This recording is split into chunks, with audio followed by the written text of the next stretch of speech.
Africa is the second largest continent in the world, with the highest population of indigenous people of African descent living in it.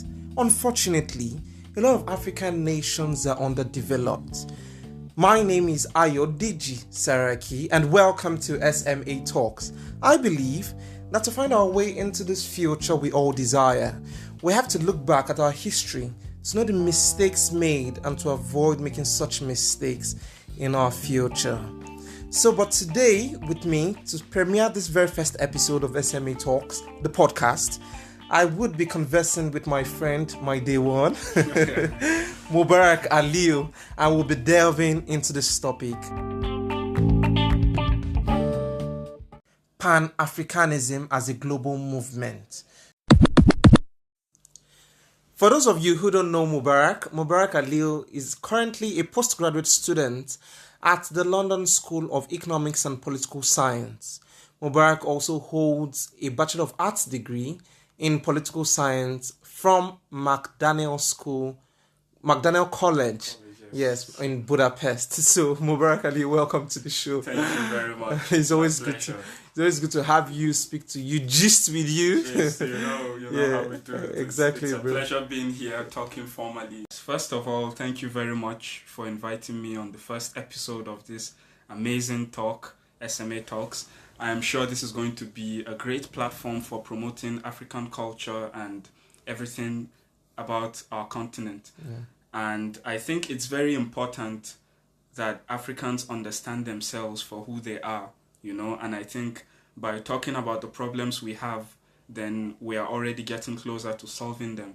And it is a pleasure for me to talk about anything Africa, whether politics or social related.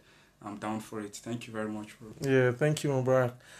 So, Mubarak, you would notice, in fact, everyone knows around the world that African people are facing quite a number of racism and discriminations, not just from Europeans and the Americans, yes, or people in the Middle East, the Arabians, but we are facing this discrimination and racism from fellow black people, black Africans. Yes. People go to America or to Europe and they see their counterparts that they feel that, oh, this is a black man or a black sister just like me, and they're discriminating against you because you're from Africa. Yes. So why is that? What's the issue with us? I think Africans have been miseducated, and this is something I'm going to refer to a lot, the fact that we have been miseducated. But it's also more about our mentality, the psychology of it. Our miseducation involves us not loving ourselves. Yeah. So we've been taught really not to love ourselves as a whole, as black people. But we have been taught to have this very narrow mentality where we either have ethnic bias or religious bias or class bias and all these things. Tribalism. You know how it is in Africa especially. So this was a strategy used by the colonizers and the slave masters, divide and conquer. Yeah. With slave masters, it was having the house slaves and then the field slaves. So naturally, the house slave would feel they were better than the field slaves, and it was only a matter of time before they started discriminating each other. In Africa, it's ethnic and tribal division. The white man made sure they favored other tribes from the others, and this kind of bias still exists today.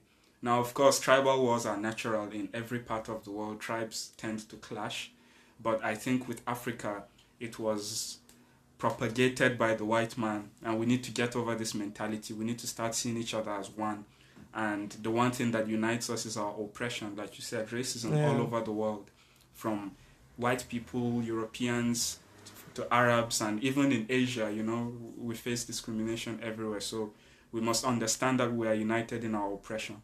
But it's sad that, to think of it this way, a lot of Africans, let me use Nigeria as a case study. You say our leaders are one of the most well-traveled people and all of that. Why do we still have this problem of terrible corruption that's eating our society? And not just Nigeria, the African continent at large, we have these issues of corruption, and they are well-traveled, they are exposed, but you just have some people that amass wealth for themselves. So why? I know corruption, there's corruption around the world. Do you understand? There's corruption in America. There's corruption in Europe. Yes. I mean, there's election rigging. It's a normal part of politics. And it's a normal part of humans who tend to want to outsmart one another. Exactly, so it happens around the world. But why is that our own is just so? It seems like it's just so bad. How can we just stop this? Because we have a long way to go. If you're looking at it on the global scale, like Africa has a long way to go, and we know these problems. So why can't we just reduce it or even stop it? With the topic of corruption is a very big one, very big. Everyone knows African leaders to be corrupt. They are notorious for it. But I like to approach it from a different perspective. I have a blog which I'm sure you've read a few of my articles. Course. In fact, if you guys don't know Mubarak's blog, please just go and follow and read all the articles. It's called Ujamaa. Yes. Ujamaa Collective. Ujamaa Collective. Mubarak, please spell the Ujamaa for them. UJAMAA. Then collective. UjamaaCollective.blog. Just blog. type that in and you. Everything African, indigenous African stories and all of that, you get to read exclusive content from them. Yes, it's heavily political. But on my blog, one of the statements I made in my first article was that Africa is not cursed with bad leadership. Because if you are used to mainstream media, you would think corruption is something that's inherently African. It's just in our blood. Everyone is bound to be corrupt, but that's not true. I think one of the things you must know about politics is that things don't just happen out of nowhere. Everything happens for a reason. There's a process. There's a way we got to the stage that we are in I like today. that you said there's a process. There is a process. You can't just say that black people are corrupt because it's in our nature. So, of course, it takes a lot of historical analysis. You need to read African history to understand this process. And an example I always give is that in the post-independence era, we had the best leaders in Africa. Leaders with fresh ideas on how to rule their country. In Ghana, being the first independent country in sub-Saharan Africa, had Kwame Nkrumah. Nkrumah had excellent ideas for his country. And then he was deposed in a military coup. In Nigeria, we had a lot of them. Tafawa Balewa, Nnamdi Azikiwe. These were highly educated people, who were willing to make the country better. They were either assassinated or removed in a coup.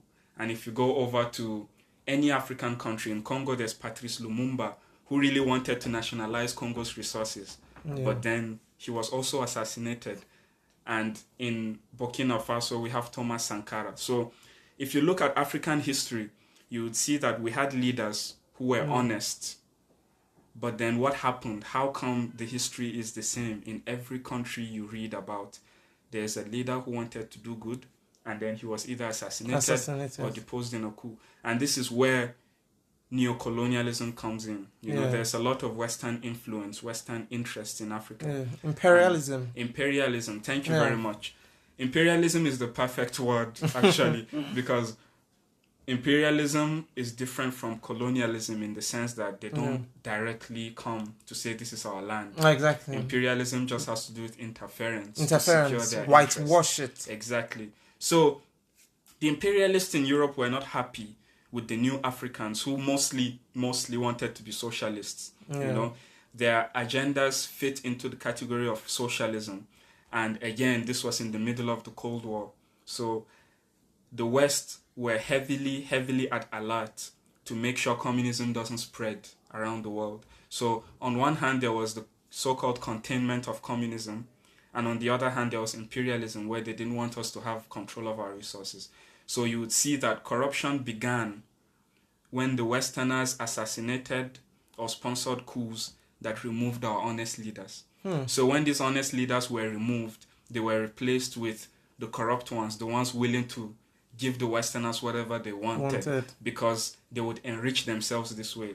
So I'm not saying Africans don't have blame when it comes to corruption. There is a lot of blame because, after all, our own people become sellouts for their personal gain, and that's the beginning of the corruption itself. But on the other hand, we started on a very honest path, and this path was distorted. This path was destroyed by the Western imperialists. So, yes. But Mubarak, it's interesting what you said, and like you mentioned, because you just struck a chord. when he said, I mean, the Ghana, Kwame Nkrumah, yes, and other great leaders. yes, So in recent times, we have been having this diplomatic war with Ghana, Nigeria yes, and Ghana. I mean, Ghana destroyed the Nigerian commission building yes, in Ghana, and most of the traders in the major markets in Ghana, their markets were shut down. About 30 Nigerian traders that are doing so well in Ghana, their markets were shut down. And in fact, there's really quite a lot going on with Nigerians in Ghana, yes, and we haven't seemed to resolve such issue. Last year, 2 years ago, we also faced major issues in the xenophobia in South Africa, yes, where Nigerians were being killed, and Nigerian government had to bring some Nigerians back from South Africa back to Nigeria. yes, And we're like, okay, I understand the issue of maybe, because a lot of the average African understands, okay, when the white man is being so racist to the black man, but we don't seem to understand why we fellow black, you're a black man, I be black man. yes, And we are still having such grudges to the extent of we are killing each other. Yes. And South Africans are saying, Nigeria, go back to your country. Ghana is having a big war with us. And then Nigerian traders go back to their country. Why is that? How can we, like the topic today, Pan-Africanism as a global movement, how can we work together as Pan-Africanists? How can it be Africans first for Africans? How can we get there? This is a very, very good question. Very heavy as well. It's very unfortunate when we read these things in the news, Nigerians getting killed in Ghana or getting killed in South Africa or Kenya or anywhere like that. Africans killing each other. It's never a good thing. But I think the answer lies in our topic for today, Pan-Africanism. I think Africans need to understand that the very nations we are fighting over, the nationalism that we think we are defending, was never our idea to begin with. Our ancestors didn't ask to be called Nigerians. It was the white man, the British man, that decided to name it Nigeria.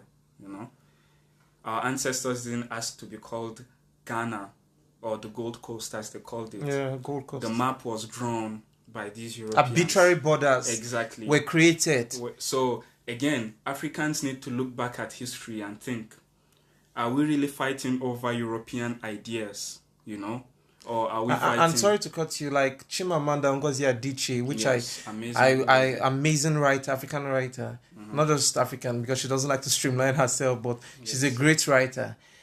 She says something. She said she wasn't a Nigerian until the white man told her that she was Nigerian, but she has always been Igbo. So, and this goes back to the idea of cultural identity. Africans really need to look at themselves as who they are first of all, because if you ask a lot of Africans, who are you? A lot of them would say, oh, I am Nigerian, or I am Muslim, or I am Christian, or they would say anything except the fact that they are African, or they are, whichever tribe they are, Igbo or Swahili or Setswana or any tribe. And I think we really need to check our identity. What makes us who we are? Yeah. Before you became Nigerian, you were Hausa. Before you became South African, you were Zulu. Or Xhosa. Different South African tribes were drawn together by the Europeans. And these maps were not drawn because they cared about us, because they wanted to unite us. These maps were drawn because they had interests in exploiting the continent. So I think Africans need to stop fighting each other over the borders that were drawn by Europeans. Africans need to stop limiting themselves by borders and nationalism. It's always very controversial when I say this, but nationalism itself is a European idea. It's concept. The idea of a nation state, the idea that we should all abandon tribal and ethnic lines. Yeah, I like what you say, Mubarak, but do you think that, because if we look at it in another context, the issue of we have so many languages. I mean, in Nigeria alone, we have how many ethnicity? Yes. Do you get? Then we have this religious divide. We have tribalism. We have all of that. We have about 300, ethnic groups. Yes. In South Africa, they have Hausa, they have Zulu, Yes. they have so many. Yes. And I remember in Trevor Noah's book, Born a Crime, if you haven't read that book, please, you should. Born a Crime by Trevor Noah. He described how the Zulu people, how they are the ones that are very proud, they're proud people, Yes. and how they act things aggressively. So when the white people came, how, the Zulu picked up the weapons and we're going to defeat these white people. Shaka Zulu. Yes. Long live. And when Shaka the Hausa tribes, they were more diplomatic, learn the language of the white man. Maybe Yes. with that they can understand the white man and know how to. So everybody had their different. Strategies. But that's not what I'm trying. I'm trying to say that we have different languages. Yes. So how do we even come together? Don't you think that sense of nationalism too could help by people saying, okay, let's forget that you are Yoruba, you are Igbo, you are Hausa, you are Fulani, you are this. Nigeria as a whole, Nigeria first. A Ghanaian will say, let's forget all the sub tribes we have. Ghanaians first. Then if we have independent Nigeria, independent Ghanaians, independent South Africans, we can all come together and now move forward as a collective African people. Yes. Could that work? Yes. I always criticize nationalism when it comes to conflict. I don't think Africans should fight over the idea of a nation. Yeah. But at the same time, I think we've made it this far as nation states that we must keep going. I am not trying to say Africans must disassemble their nation states and live as tribes. No, I'm all for the nation state, but we must be careful not to repeat the same mistakes that Europeans had with their world wars that they drew us into. Yeah. If you look at the First and the Second World War, they were basically nation state / ethnic conflicts, and people don't understand this because they like to think Europe is so civilized that they are above ethnicity. But there are still secessionist groups in Europe. We have secessionist groups in Spain, we have them in Germany, we have them in Southern Europe, Kosovo, and all these guys. But we cannot fight over borders when we do not even know how these borders were made in the first place. Otherwise, Sure. we're fighting a lost battle. We're fighting a pointless battle.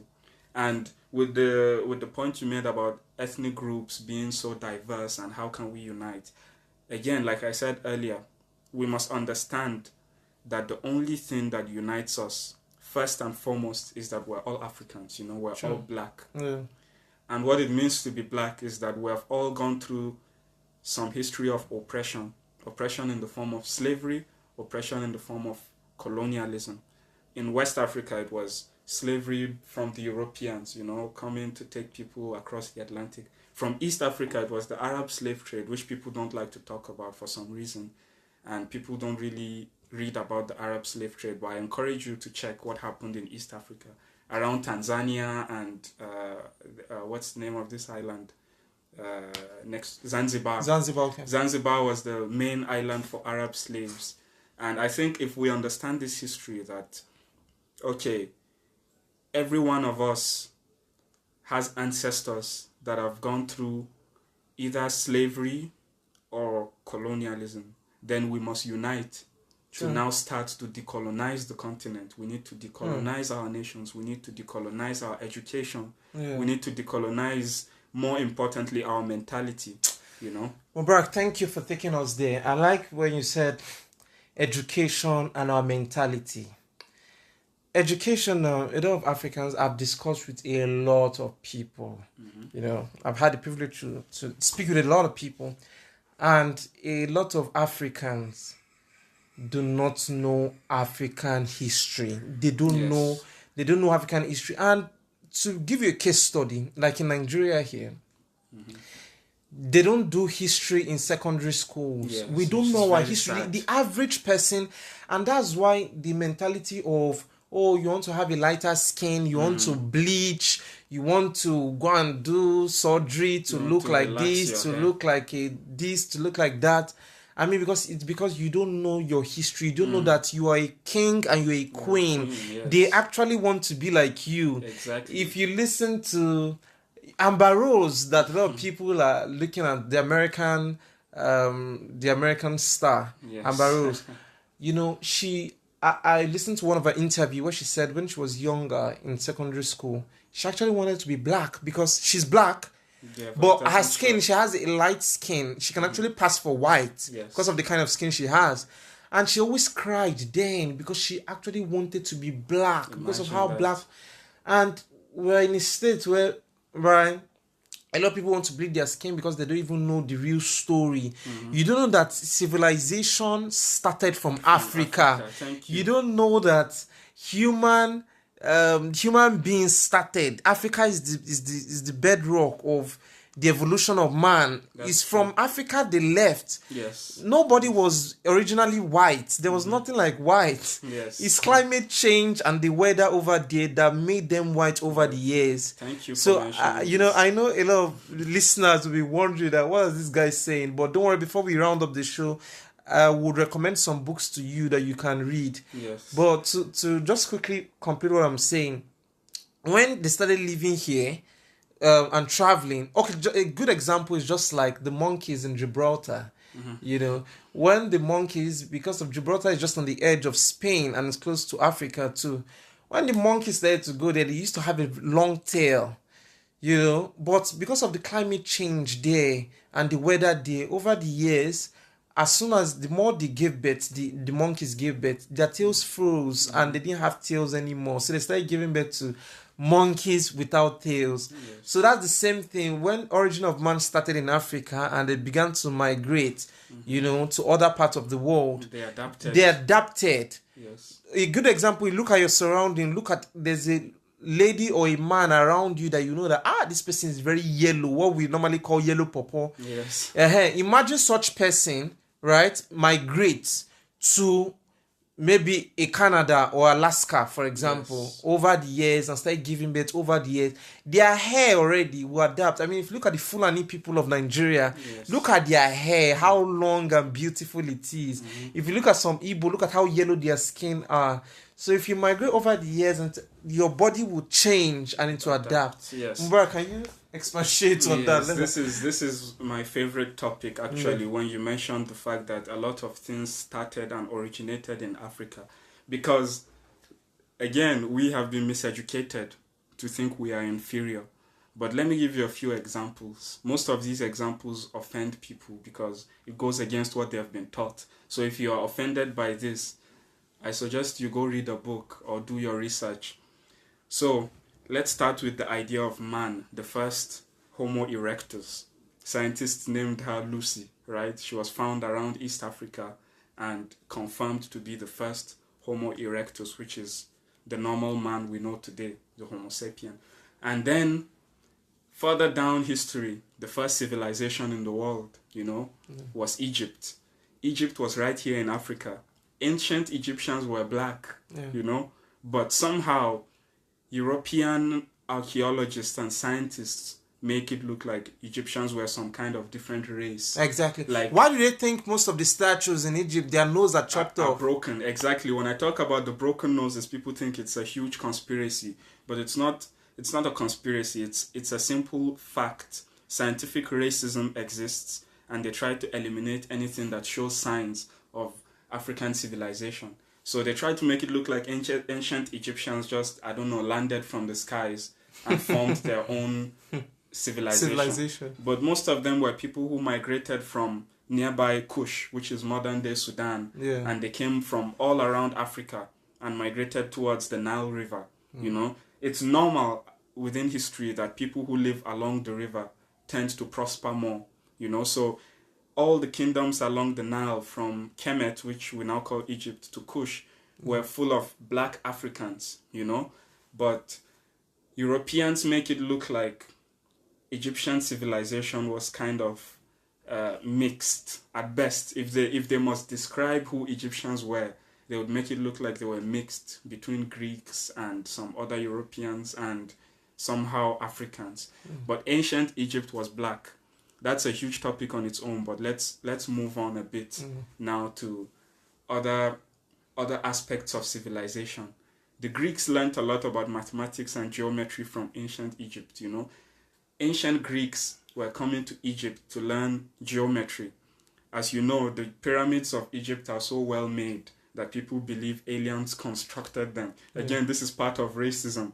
Rather than admit that black people were able to build such grandiose pieces of architecture, they would rather attribute it to aliens. You can imagine. That is just ridiculous. So ridiculous. It's like looking at whatever a statue they have in Europe that's mighty and saying, oh, I think this was carved by aliens. Looking at a carving of Michelangelo. And that's saying, why whenever they look at the pyramids, they're like, wow, it's so aligned and it's so perfect. Like, how were they able to do it? Imagine going to ancient Rome, you know, or coming to Rome today, and seeing the Colosseum and being like, wow, this must have been built by aliens because the architecture is so well made.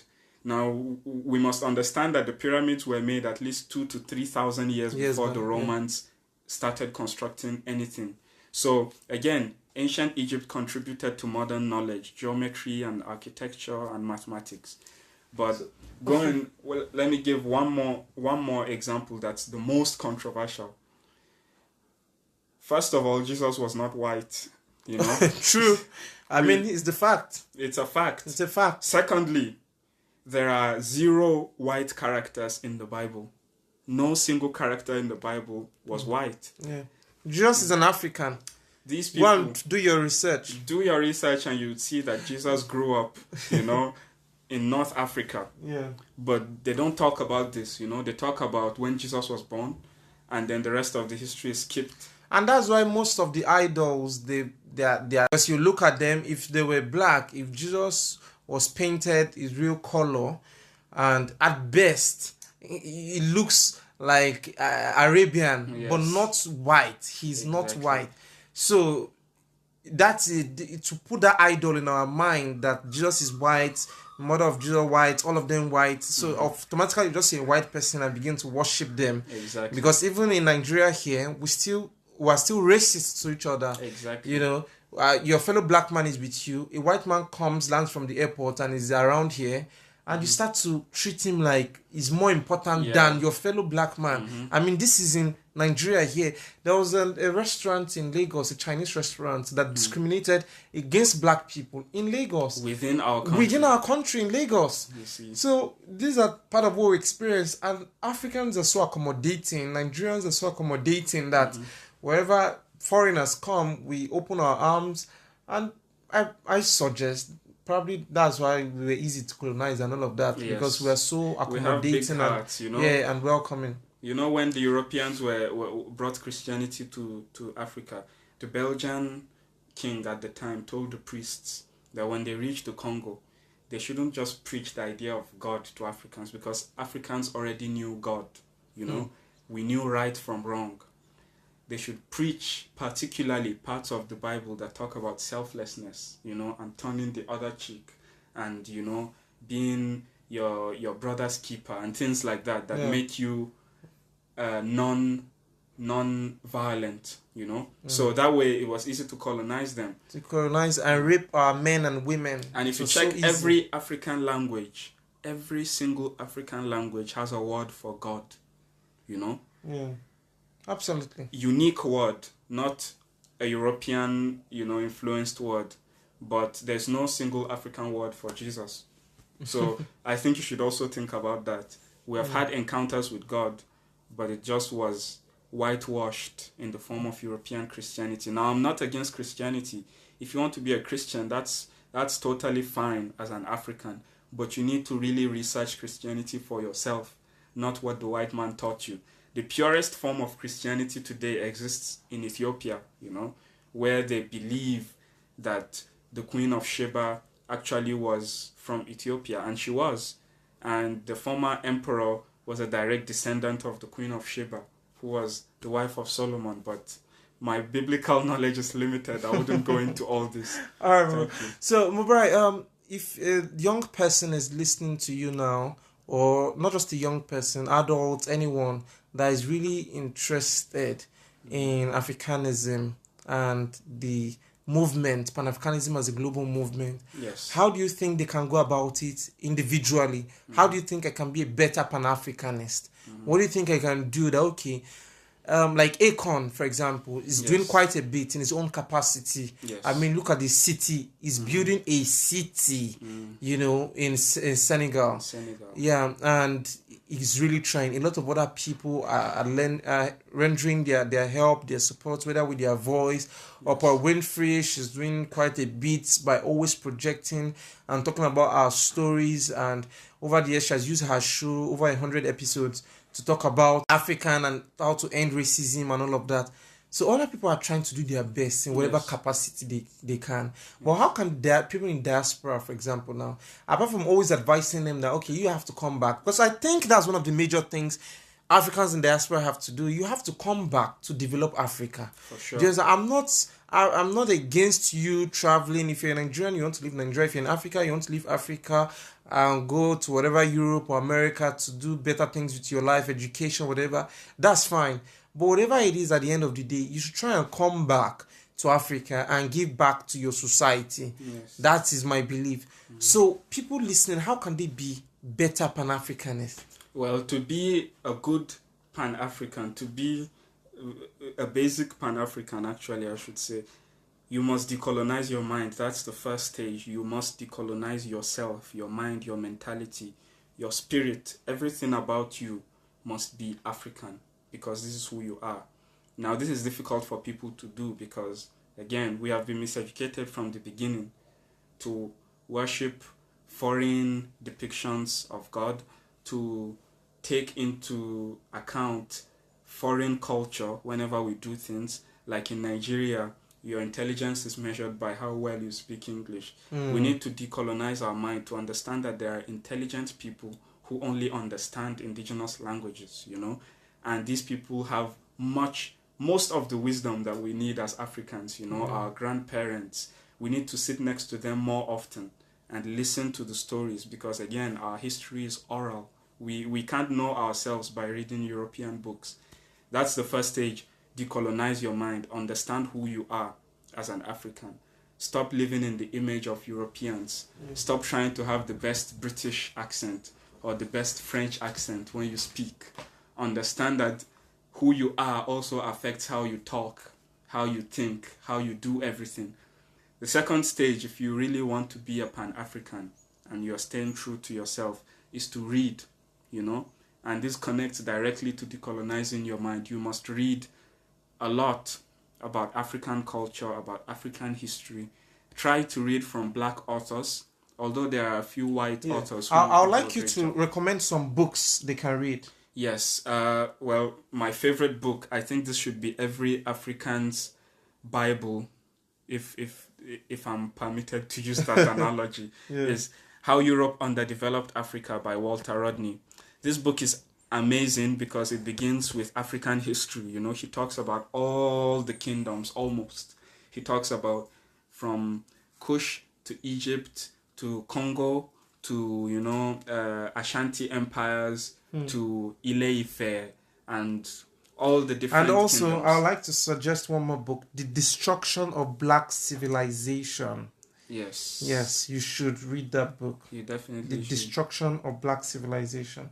Yes, and I suggest you check out also if you're into more fiction, because I know a lot of people don't read non-fiction. They say they get bored.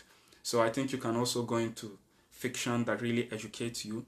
You know, there's Chimamanda's work, very popular now. Of course. It helps you understand what it means. Americana is great, fantastic book. You should also read Half of a Yellow Sun. Yes. And also, if you can read Pre-Colonial Black Africa by Check Anta Diop. Pre-Colonial Black Africa. Yes, and there is Wole Soyinka, there's Chinua Achebe. I mean, there are books you can get from the supermarket, bookstores. Exactly. Chinua Achebe, even Arrow of God, Things Fall Apart. Things Fall Apart is a powerful story. Things Fall Apart is probably the best fiction book written about colonialism. Yes. I mean, how they broke a strong man, loss of integrity, loss of how they shattered a great man's self-esteem and all of that. So you should read books like that to make you know who you are. Yes. Because like I said earlier in the intro, to get to this future we all desire as Pan-Africanists, we have to look back at our history, not just for academic purposes to study history, but to study and also know the mistakes made so we can avoid making such mistakes. We have to read more. Buy African. Yes. Buy African. Important. That's the Patronize point. your African brother and sister. If you go on vacation, yes, go to Europe and all those places. Yes, fine. But also travel to African countries. Know your history. Know your roots. Know where you're from. If you are into... The deeper you go into Pan-Africanism, the more you understand the role Africa really has to play in your journey as a black person. You are going to be lost as a black person if you continue to refuse your African heritage, if you continue to downplay how African you are. Trust me, a perfect British accent or a perfect French or Portuguese, whatever accent, doesn't impress anybody, when it comes to the Pan-African movement. You must decolonize your mind, and decolonization goes a long way. It's deeper than you think. You must watch what you eat, because all this plastic food isn't good for you. You must try to get enough sun, because remember, your skin absorbs the sun. So getting sun is important to you as a black person. This is why I love being in Nigeria. My skin is glowing. I barely get breakouts like I do in Europe, where the weather is so grey. And you must eat natural food, Yeah. Again, this is why I love being in Nigeria. All the I bet foods. A lot of people will agree with you. Definitely. So on that note, thank you so much, Mubarak, for educating us. I really like talking to you because it's not only fun, it's also educative and provoking wisdom. Thank you. And that is why SMA Talks is here for you. We have more updates coming, and just try to stay tuned to my other podcasts coming up every week. And thank you, Mubarak, for speaking to me today. It's a pleasure. It's always a fun, brother. I really appreciate it. Yeah. So thank you, listeners, and just keep tabs with me. Every Friday, new podcast, SMA Talks the Podcast, will drop something interesting, educative, and wisdom-provoking every Friday. Do have a wonderful day, and don't forget, stay safe, be African, we're African. Yes, thank you.